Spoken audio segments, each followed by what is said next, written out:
Hey yo, what is up guys? Your boy is back with yet another wrestling review, and yes, I am wearing my Blue Jays hat. The Blue Jays are killing it right now. I'm actually a huge Yankees fan, but I love the Blue Jays also, so baseball season underway.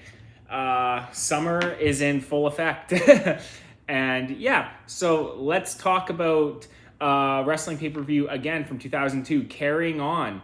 Hopefully I can get through this by the end of September is kind of my goal. I want to see 2003, 2004. Like let's finish these years up. Gosh darn it, 2012.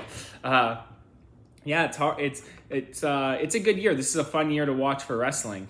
And so let's talk about it. Show opens Eddie Guerrero versus RVD, Workmen's title, Intercontinental Championship match. And this match was well worth the IC title.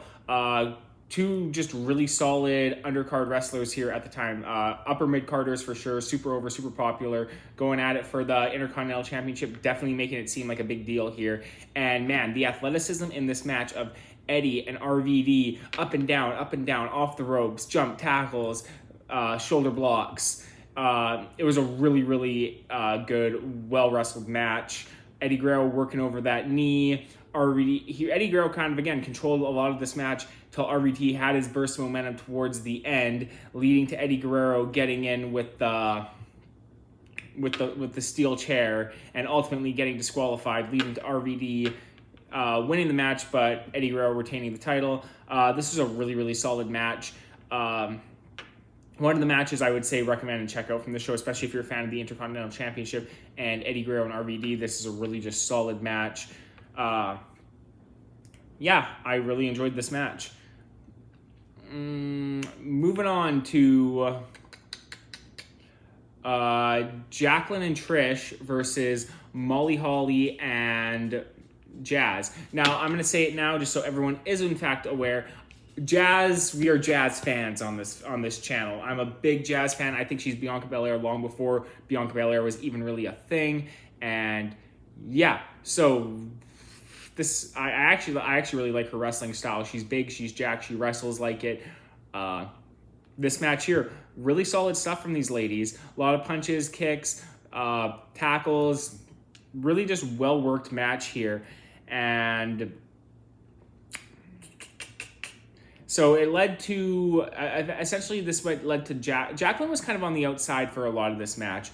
And Trish, she kind of worked the majority of the match, and Jaqueline, it was kind of Jazz and Trish who were just mostly in there a lot of the time. I like Molly Holly. Molly Holly seems like a really sweet woman. So yeah, this match here, it was a pretty solid undercard match. I actually like this style of wrestling from the women a lot more than a lot of them hitting a million moves on each other. Instead, like the moves kind of make a little bit more sense.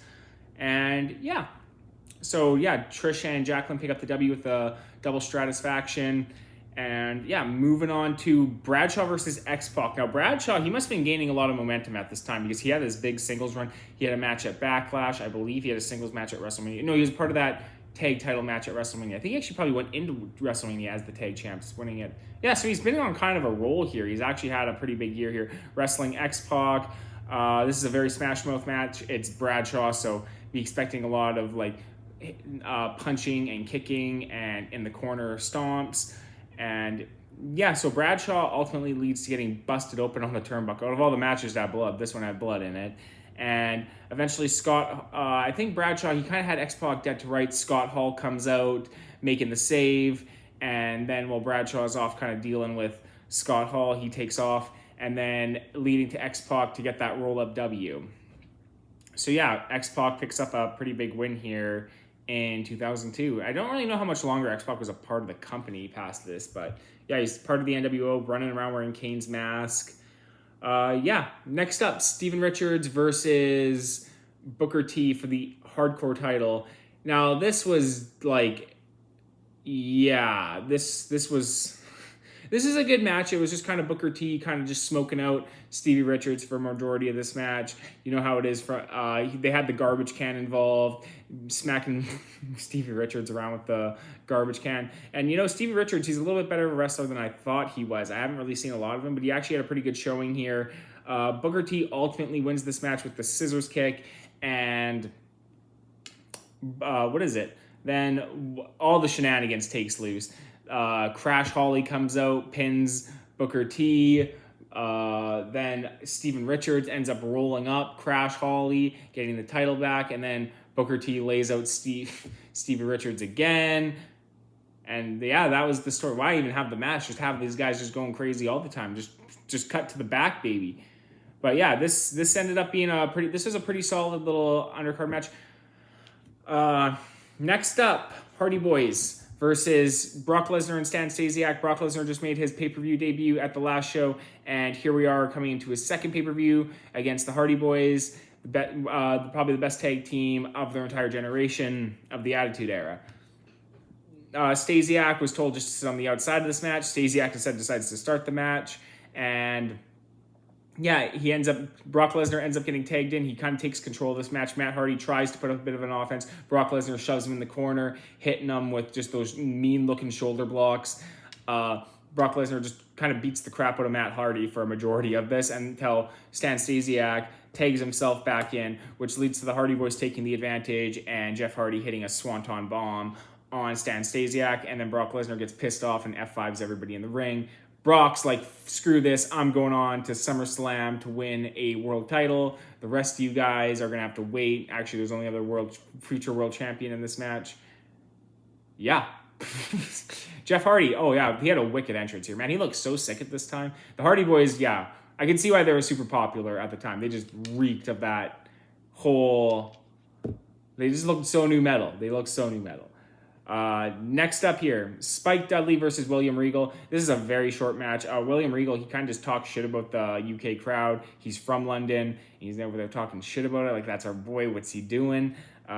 Anyway, Spike Dudley, early in the match, he goes for like a backdrop. And like William Regal lifts him up and he lands on his foot. And then Spike, he's just kind of in the corner, like, oh man, my foot hurts so much, I don't think I'm going to make it, doc. Someone get the doctor. So they start taking Spike Dudley out of the match. William Regal goes out, grabs Spike Dudley, tosses him back in the ring, starts beating the crap out of him, working over that knee. Everyone's booing him until Spike Dudley gets the roll-up win over William Regal.